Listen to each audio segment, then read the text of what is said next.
আসসালামু আলাইকুম দর্শক, দেখতে পাচ্ছেন এখানে একটা ভাই কিন্তু আড়ে নিয়ে সুঠামদের একটা আড়ে নিয়ে কিন্তু দাঁড়িয়ে রয়েছেন। এই আড়া আর অল্প সময়ের মধ্যে আর একটু দাম হলে কিন্তু বিক্রি হয়ে যাবেন।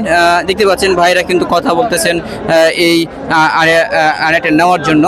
এর আগেও কিন্তু কয়েকটা ক্রেতা এসেছিলেন, অল্প দামের জন্য তিনি দেন নাই, হয়তোবা এখন দিয়ে দিবেন বলে মনে হচ্ছেন, আর একটু দামের জন্য হয়তোবা আটকে আছে। ভাইয়ের সাথে একটু কথা বলবো। ভাই আসসালামু আলাইকুম। ওয়ালাইকুম আসসালাম। ভাই কেমন আছেন? আলহামদুলিল্লাহ ভালো আছি। এই যে আড়ে নিয়ে আসছেন ভাই, দাম এরকম একটা দেখলাম কয়েকজন দাম বললেন, একটু জন আটকে আছে কি? এখন যে ভাইরা কথা বলছেন কি হবে ইনশাল্লাহ?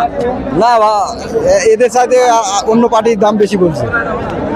আচ্ছা, তো আসানোর শুরু আর কয় হাজার বেশি হলে আপনি এই গরু ছাড়বেন? কয় হাজার? আমি যেটা চাচ্ছি তা মানে দামের চাইতে 5,000 আটকে আছে, 5,000 নিয়ে মারামারি হচ্ছে। মারামারি হচ্ছে? হ্যাঁ। মনে করতেছেন যে হয়তো বা হয়ে যাবে খুব তাই না? হ্যাঁ, কিছু আমিও কমবো, কিছু উঠবে, হয়ে যাবে আল্লাহ দিলে।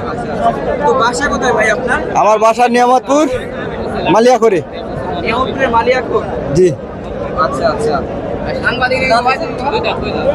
তো ভাইজান আজ গরুটা দেখতেছি, গরুটা বেশ অনেক সুন্দর। এই গরুটা কি খামারের গরু না বাড়িপালা? বাড়ির পালা। বাড়িপালা। জি।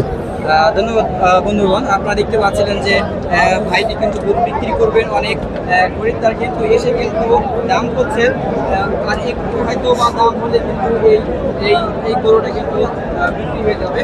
তো হাট থেকে রাজু ভাই নিয়ে